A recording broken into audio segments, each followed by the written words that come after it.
It was very nice. That's when you were going to Valleys for Christmas, probably. We were going to Rome, and anyway, we were going to Rome for, I can't remember, well, for Christmas, I honestly can't remember then. My memory's got so bad on some things, but I can remember other things so clearly. I mean, there was a 40 odd years ago when I was in Bantry Hospital. I had a dream there one day. This was when I was in intensive care. And that dream is still so vivid in my memory. I can see it now. I can see the path I'm going down. Then it starts to go down very steeply. And, oh God, it's amazing that. Well, why were you in Bantry Hospital? Because I hadn't been well for weeks, James, and I thought it was flu. And then one day, Granny had gone off to Cork with the Woosnams, and I went down for the mail on my bicycle down to the lodge to pick up to see if there's any mail, and on about 3/4 of the way back up the drive, I started to feel funny, and then I must have passed out because when I came to, I was lying on the drive, and that was before. That was a concrete drive. It was a rough old road then, and I'd fallen on this elbow and grazed all that. That was bleeding, and my bike was a few feet away.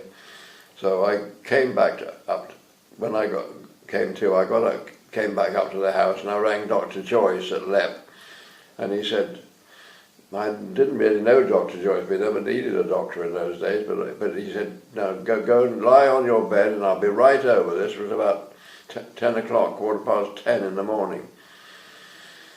So I went up and lay on my bed, and he was over very quickly, and he examined me and he said, you must go to hospital straight away. So he rang up Bantry and told him I was coming, but then he had to find somebody to take me. There was no ambulance in those days, and he found a little American who was living in the village. I forget what his name was now. And he took me over in his car, and then I was put into a single room, and then a man came in to examine me, and he said, I'm Dr. McCoy, and then he asked me lots of questions and examined me. Then he went off, and about 5 minutes later a nurse came along with a wheelchair, and she said, well, I'm afraid we're moving you. And I was taken off to intensive care, and I was put on a bloody great machine. They call it a cardio-rater, they call it a monitor now, and every time I moved, one of these bloody things the contacts were bad, and this machine would make horrible noises. You know, the nurse would come running, and I remember the first night there, I did sleep, because I couldn't, because every time I moved, and I'm a restless at night in bed anyway, and then the nurse was sitting there in a chair all night anyway, so she kept putting it right. And then the next day, I must have gone to sleep, and I had this dream. I'm walking down this path. It's quite I can touch the hedge either side, and then the hedge, it meets about 3 or 4 feet, 3 feet over my head at the top, but it's not dark in there, and it's more like a tunnel really. And then after a while it started to go downhill quite steeply, and I wouldn't go, and I was fighting not to go down there, you know, I was struggling not to go down there. And then I must have woken up, because I remember hearing Dr. McCoy saying, I think he's going to be all right now. And there was Dr. McCoy and a little Indian doctor, a woman doctor in a sari there, and there were 3 nurses round my bed. And one of the nurses, when I left, I was in there for 28 days. And when I was leaving, one of the nurses said, you know, we were worried about you when you were in intensive care. She said, we thought we'd lost you or something, so I must have nearly died or something. But it's funny, that dream is still so clear in my mind. So what did go wrong with you? Well, I had brucellosis. Oh, that's the time you had brucellosis. Brucellosis, yeah. And how did you catch that, from the cows? Yeah, I caught it from one of the cattle. And Well, by drinking milk, or was it? Milk, yeah, probably, yeah. Yes, because in those days you had unpasteurised. It wasn't pasteurised or anything, you know. So, but then, when I was ill, what was it, in 01, when I was taken off in the middle of the night to Cork there, I didn't have any, although I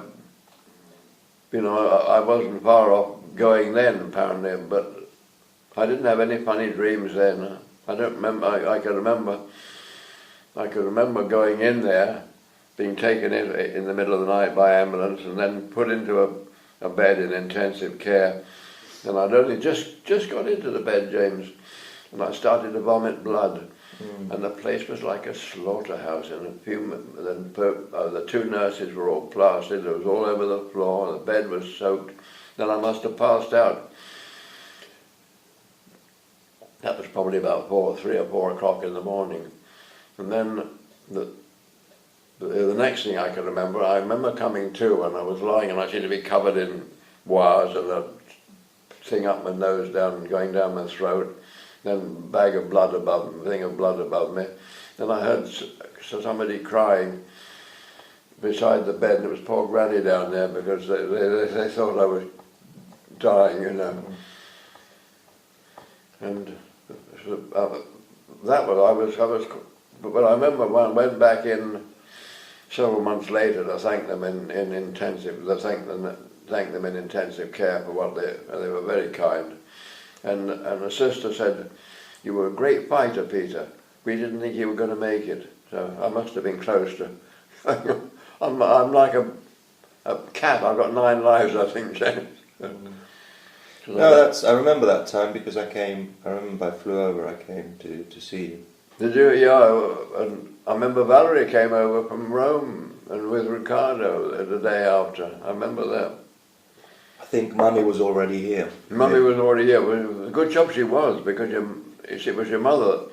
I mean, I remember it was a lovely day in the morning, and I said, because the front door needed painting, so after breakfast we took the front door off, just lifted it off, and I put it on trestles outside, and I spent the day rubbing it down and painting.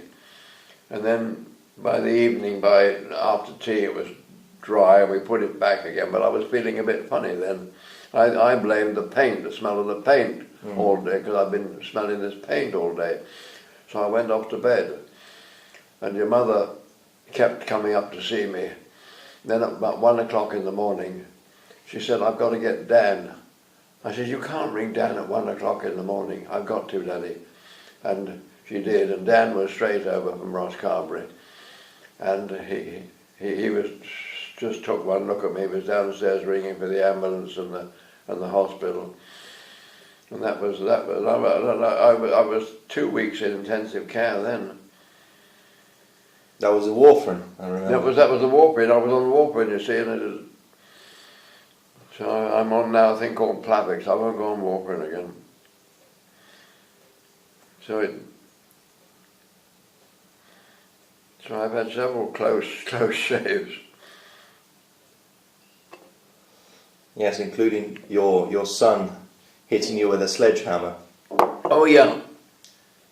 We were putting an axle in a roller, and he had the big 14-pound sledge, and I was holding the axle down there, and I was sort of down holding the axle, and he was driving it in with a big long roller about from here to that wall, you see, the long axle, the long steel thing.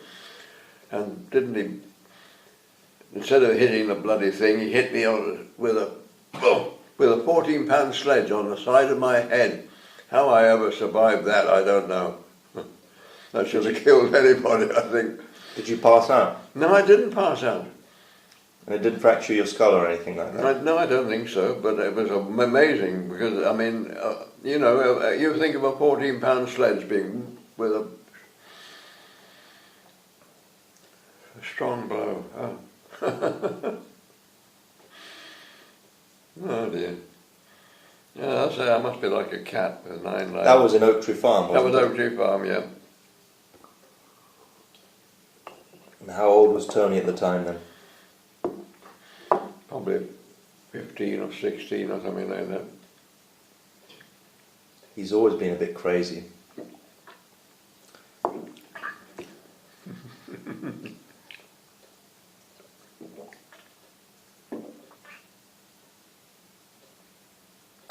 No, he was, and then, but those was funny, you know, we had those funny neighbours moved in at Upper Wick Manor, and Hodden and Mariella Dibben, and they were an odd couple, because Hod was old enough to be her father, nearly her grandfather, but she was such a pretty girl. But I didn't realise it till afterwards what a history she had. She President Kennedy. She was over in America. She was one of his harem. She used to sleep with sex with President Kennedy But we didn't know this at the time. But she was I liked her. I got on well with her. But one evening I went up there. She ran because she used to come down the farm to get eggs and cream and all sorts of whatever vegetables and stuff. And then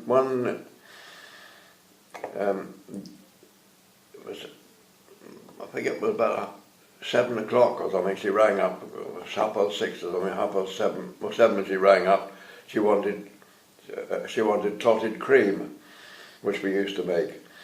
And so she said, have you got any? I said, yes, there is some. She said, I'll come down and get it. I said, well, I'm just going out and I'm going to pass your door in a few minutes. I'll drop it into you. So I went in there, and there was 2 men there, and there were 2 women, 2 girls, and one was, I can't remember one's name, but the other one was Stephen. They were introduced by the Christian name. This was Stephen, and this, I forget the other one's name, Paul, was it? I can't remember. And then there was there were these 2 girls. Oh, Mandy was one.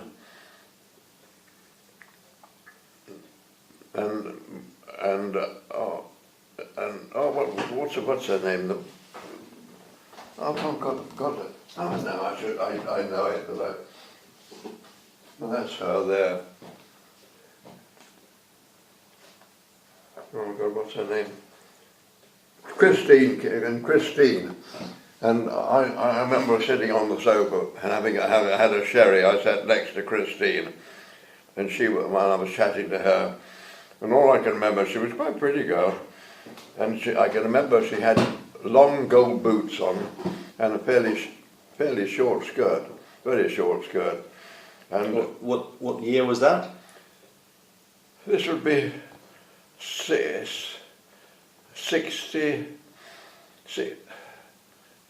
probably about 64, 5, something like that. Oh, the 60s already. Okay. In the 60s, That's yeah. when they started wearing short skirts. And then I met I didn't think any more about these people. And then about 3 or 4 years later, there was all this thing about the minister of what was it, Profumo, had been, because he was married to Valerie Hobson, the film actress. Then when she was away filming, then he used to have his pleasure with Christine. Another one of Christine's customers was the something intelligent in the Russian embassy, and of course the people in London, the security people, thought that probably Profumo was telling Christine Keeler a few secrets, and then she was passing them on to this Russian. You see, this was at the time when England and Russia were very difficult time. There was sort of close to war several times, I think, and then and Christine Keeler was arrested, and Profumo had to resign, and the government nearly fell over this. But to think that I knew met all these people involved, knew, and then when we, some years later, or quite a few years ago, Granny and I were in London, and we were walking down Victoria Street there, and there's a big bookshop on the north side, and there was a thing, a big notice that Christine Keeler was inside signing her book. She'd written a book, which I've got, which I had, and I lent it to somebody, and she signed it, wrote in it and all. I lent it to somebody else, and I've never had it back, and I can't remember who it was. But anyway, I went in and I sat down with her and said, "I met you, Christine, many years ago at Mariella's." And she said, "I don't remember." She said, because I know Mariella. And so I said, "Well, I can remember you, because I remember you had gold boots on." "Oh, I remember my gold boots," she said. And she couldn't remember me. Well, of course, she met hundreds of men in her profession, I suppose. No, she signed the book, and then she said, "Did you know what happened to to Mariella?" I said, "No." She said, "Well, she committed suicide when she got to, when she was 34 or something, because she couldn't face getting old. But she was a very pretty girl." And Mariella sounds like an Italian name. no, she wasn't. She was Polish, actually. Mariella Nanotsky. That was her real name. I'm always wondering whether she was married to Dibben, but she always says she was, and there's a picture in there of her in her wedding dress. But so I've always wondered whether she was really married to Dibben, because he was literally old enough to be her father, nearly old enough to be her grandfather.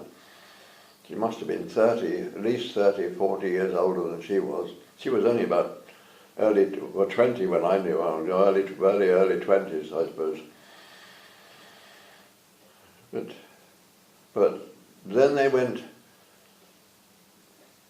I don't know why they went bankrupt, and I had a notice from the people, what did the Dibbons owe me, and well, they didn't owe me anything. Mariella always paid up cash. Smart. Whenever I delivered, she always paid for things. So I didn't. But then there was a sale at the Guildhall in Andover of all their. So they'd taken the stuff all out of Upperwick Manor, all their furniture and stuff. And there was one thing I regret not buying, and there was a whole bundle of pictures by Stephen Ward, but they were tied up with a thing, and you couldn't see what was in there. But there was must have been 20, 30. They weren't framed or anything, but just. And I thought, well, should I buy them? But they made £80. I can remember that. This bundle of pictures, and now his pictures sell for 4 figures each one. So I could have made myself a lot of money there. But what we didn't know at the time, you see, that all this was coming out about Christine Keeler and Stephen Ward and things. So is that her book? This is about the whole case. It's about Tom Denning, Lord Denning. You know, there is because we knew, and we knew Lord Denning usually well. Yeah, so he did the all the thing. You know, the all about this case. He handled it all, and no, it's all. Lord Denning used to live. He lived at Whitchurch, and he bought a bit of land next to us, which he planted with trees, and we used to look after it for him. And he used to love coming to the farm.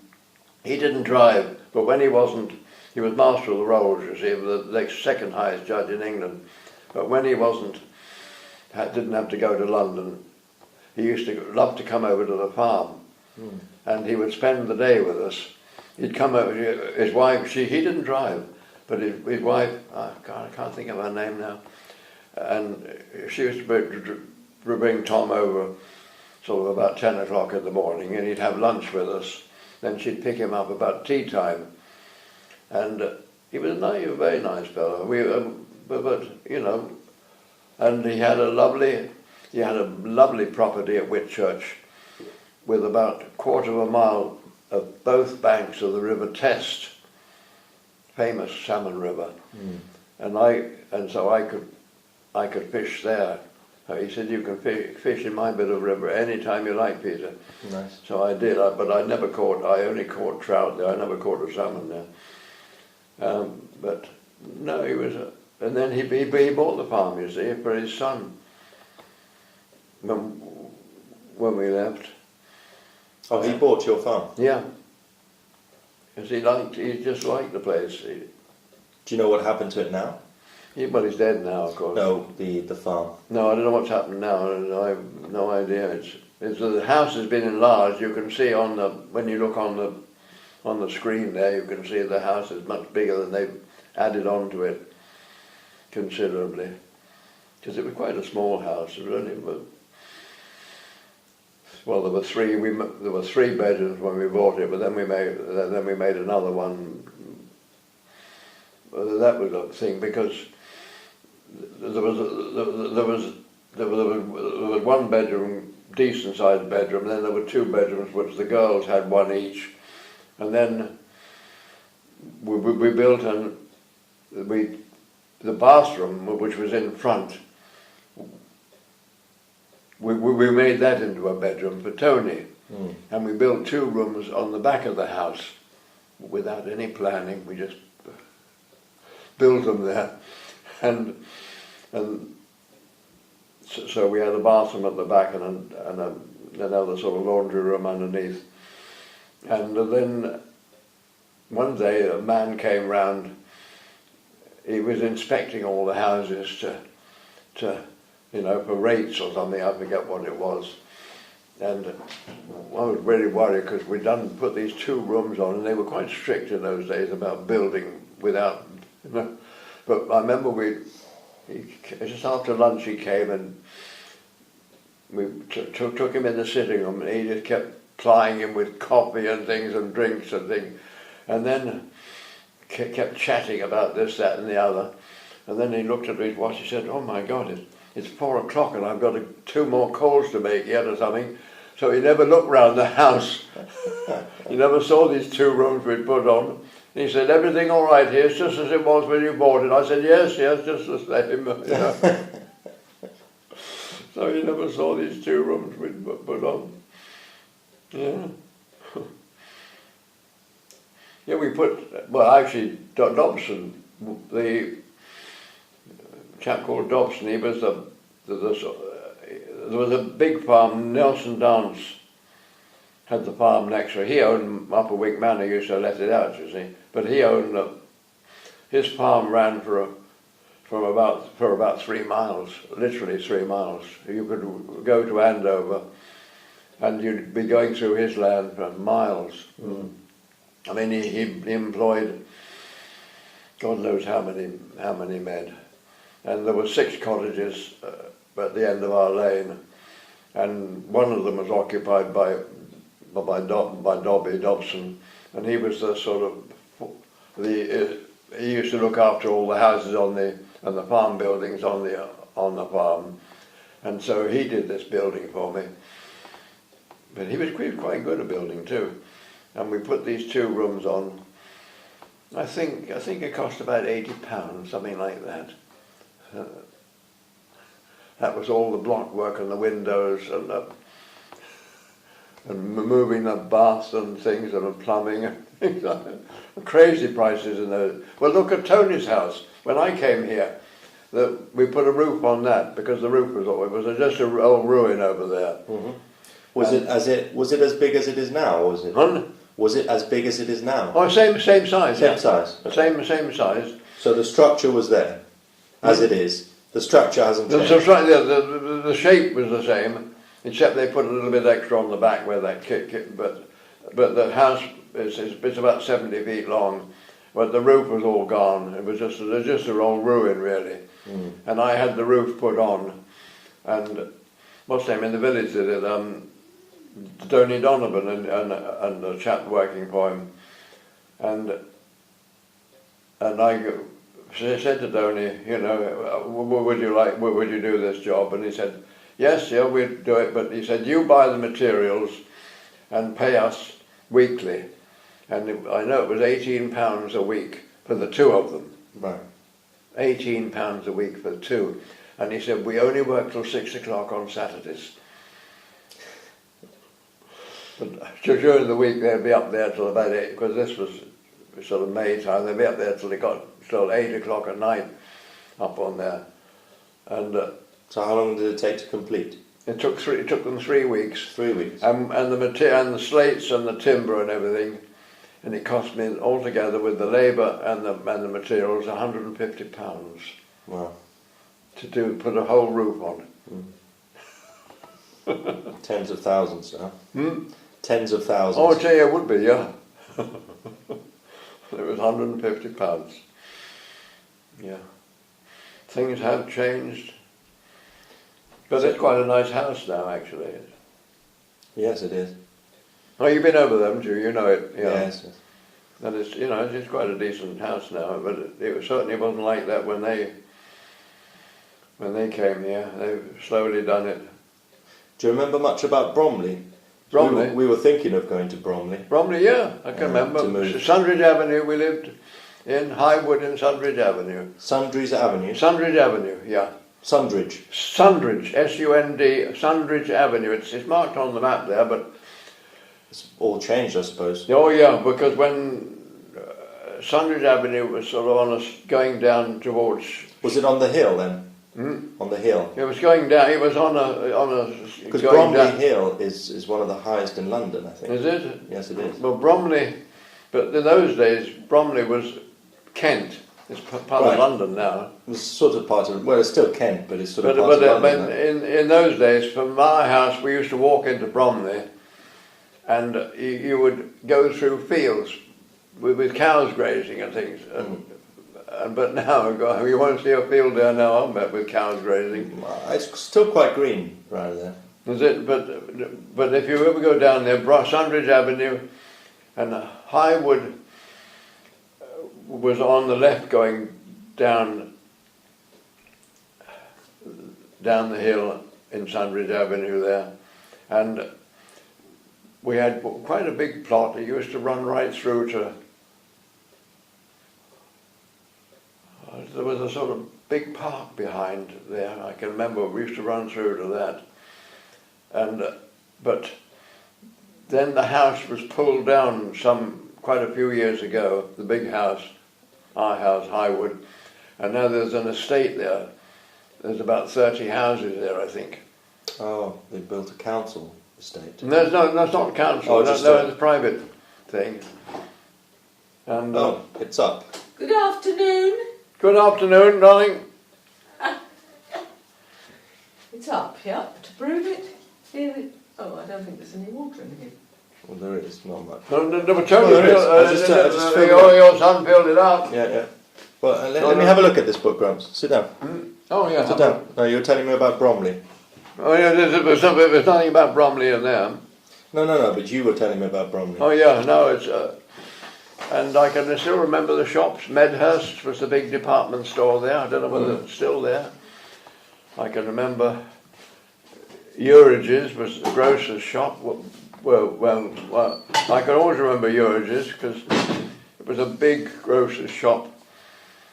And in those days, the floor was sort of covered in sawdust. Mm. And I always remember when I was a small boy, and I was with Granny, and then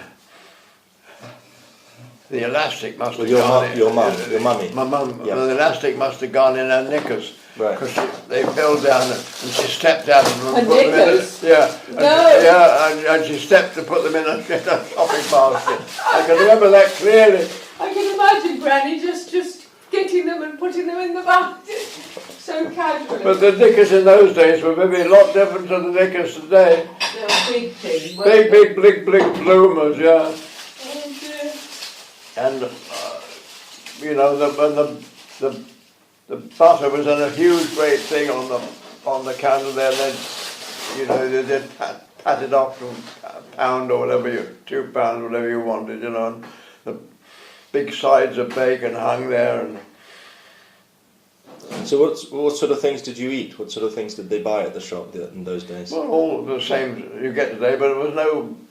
Everything had to be packed up in. There was no polythene in those days. There was all paper bags, of course. And, No. you know, you gave the bacon and then you put it on the machine and do the rashers for you. And did you want them thin or what We size? used to do them here, down here. Used to, yeah, but now of course I thought they everything's were much pre-packed nicer. now. Everything's pre-packed now. It seemed to be tastier then. Yeah, and then I can't remember. But then what other shops? I can remember the Home and Colonial. I can remember Marks and Spencer's and Woolworths. Woolworths in those days was nothing over sixpence. No, just move it over there. Can't you just move Doesn't the... matter. No, it's fine. Woolworths in those days, nothing was over sixpence in Woolworths. Mm-hmm. So if you wanted a pair of shoes, you had to buy. There was sixpence each shoe. Oh, well, the person with one leg was okay because...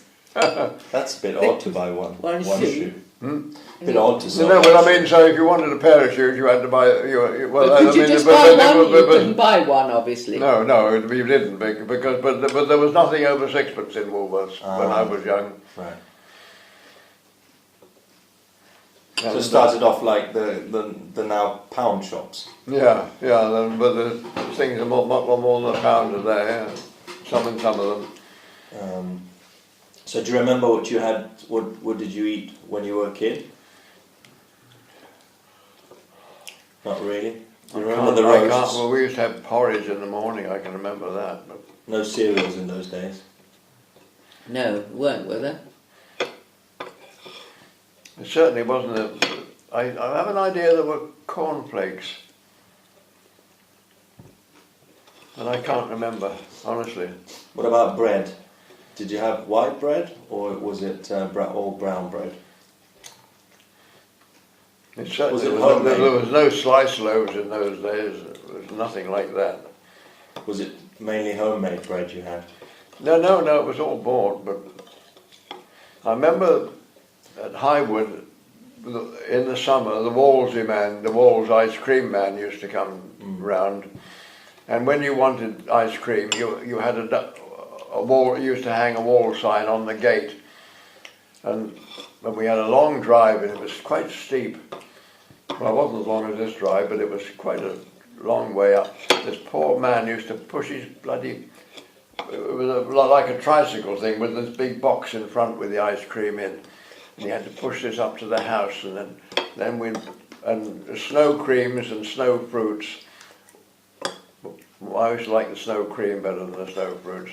Were a penny each, you see, and we'd perhaps get two. He'd come all the way up the drive for tuppence.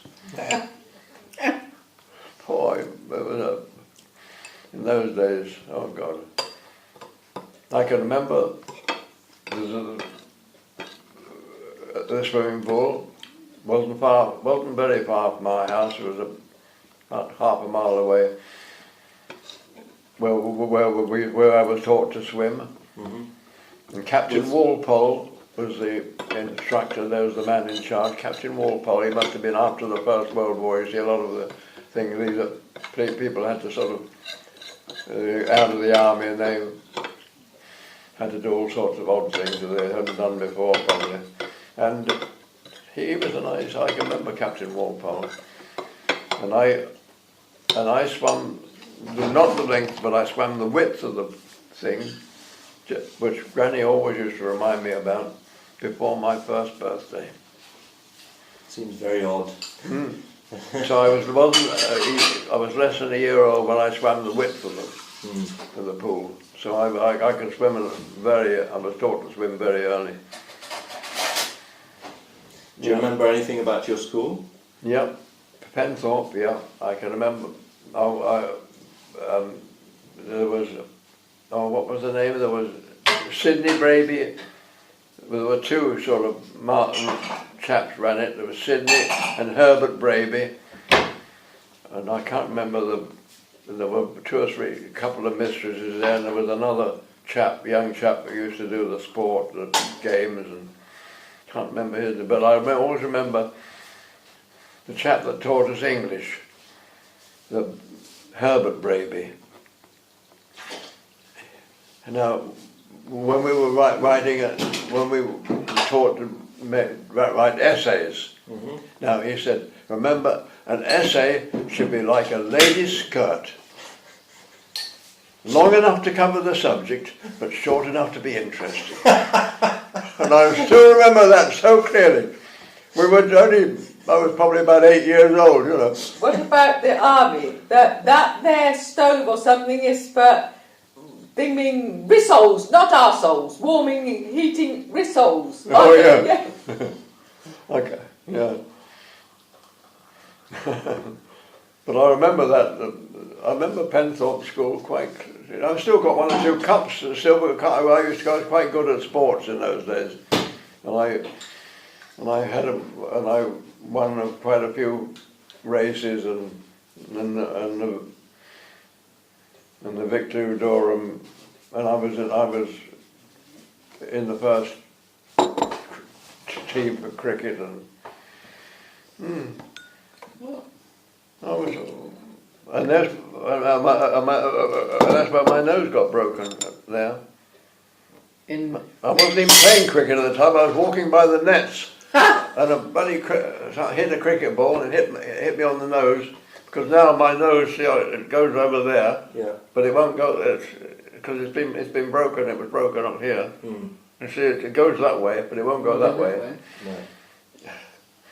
And I've had trouble with my nose ever since. Yeah, it's always better not to break bones. That's it. And so that's. Do you remember much about your granny's place in Portland's Place? I can remember going there quite. We used to go there. Oh, I can remember the house quite clearly. Were you with us when we went? Yes, I went that to day, see it. And they asked me to go around and show. No, we went another day. No, well, I went one day, and it's rented by a firm of architects. Yeah, Reba, isn't it? Was it? It's not that where the Royal Institute of British Architects is. It's about halfway up on the right-hand side from the Broadcasting House. As you're going up from Broadcasting House, 42 is on the right-hand side there. And I went there, and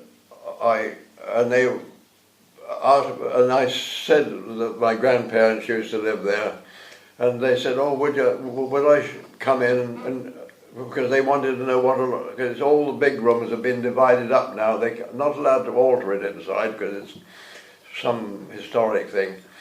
But they've got sort of partitions in the drawing room and the dining room and things there. They put up temp for the workers, and I went right round the house, and from the kitchens up to the top floor, and I said what each room was. I can remember it was which was the drawing room and which was the dining room, and the lift is still there from the kitchens going up to the dining room.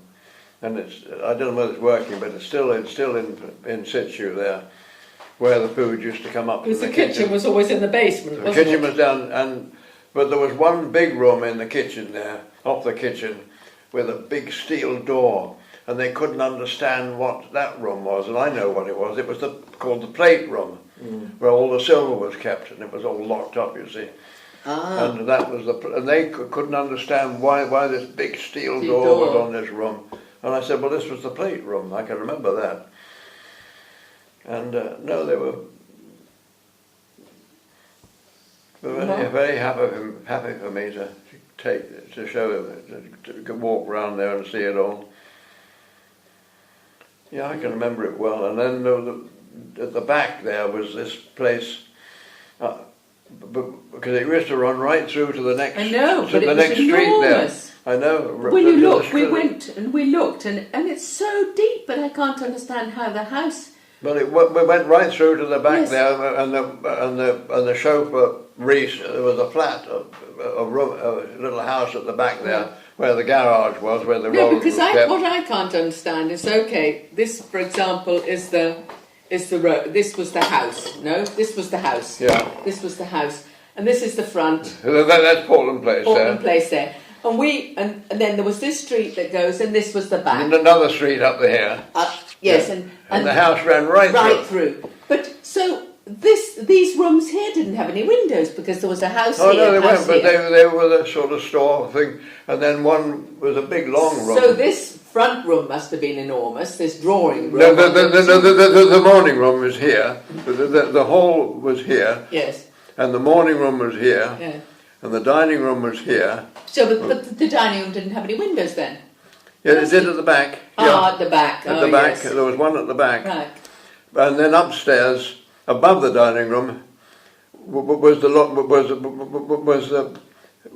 the drawing room, Ah. and that was a big L-shaped room. It went over because the whole porch was quite big, so it was all over the dining room and the morning room, and and it was a big L-shaped room. Ah.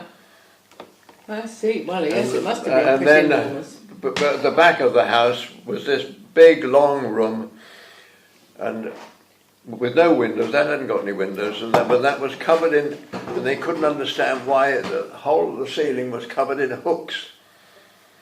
And I said, well, this is where my grandfather used to hang all the game at each, because he was a great shooter, and he used to go off shooting all over around. And this is where all the game was hung. And I can remember that. Listen, so when did they sell that house? During the war? It was sold during the war, and most of the contents were sold.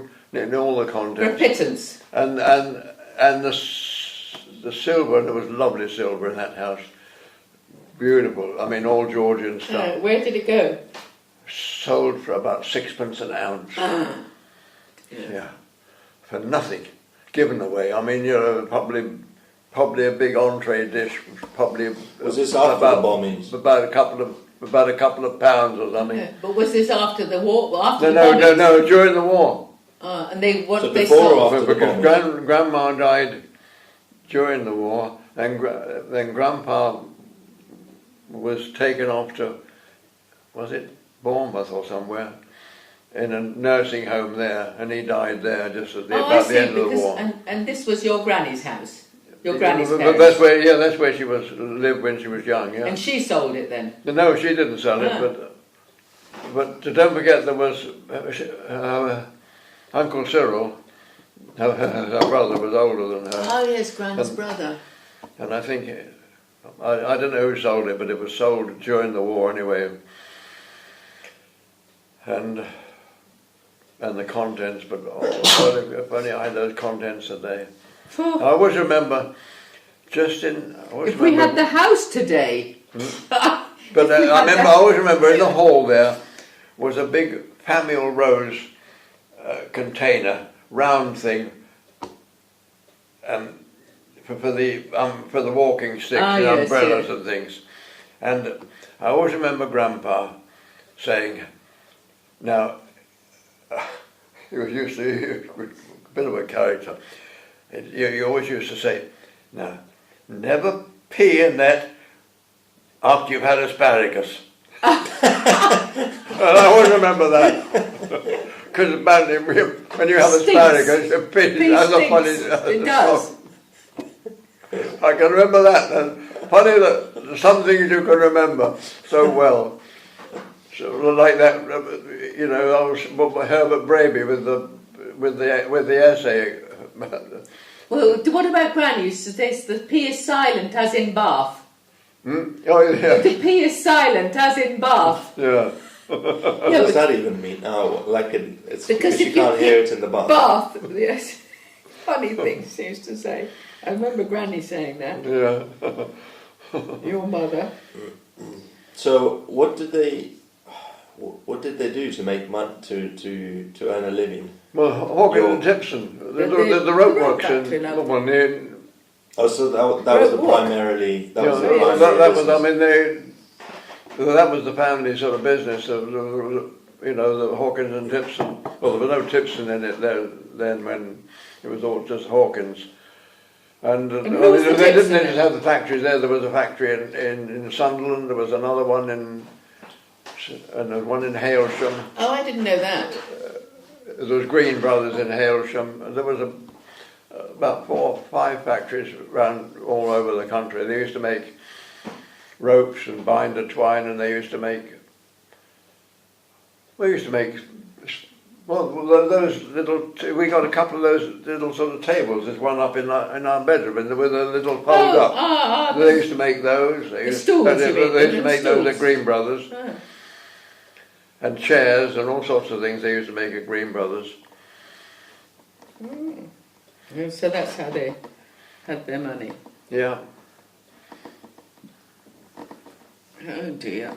So they used to live in London, but then they had all these factories around. Yeah, well, I mean, Grandpa was only sort of, I suppose he was the... Director? No. I don't know what Grandpa was. Well, he was, I suppose it was, he had probably a lot of shares in it. But they certainly went hard up. I mean, because as I say, they used to have a. And then they had a place in the country, because most of these people who lived in London used to have somewhere in the country. No, they I didn't. don't think so. Oh, they didn't I never have a country remember anywhere in place. the country. No, but I remember some of the staff. I remember Stevens, one of the maids. She was a nice woman. When she got married and left Portland Place, my grandmother set her up in business in Wimbledon. Bought her a sweet shop. I remember going to the sweet shop there in Wimbledon. Oh. And they used to look after their staff very well, James. I mean, the chauffeur, Reese, was even when Granny died, I found she was still paying him he was very old then, but she was still paying a pension to him.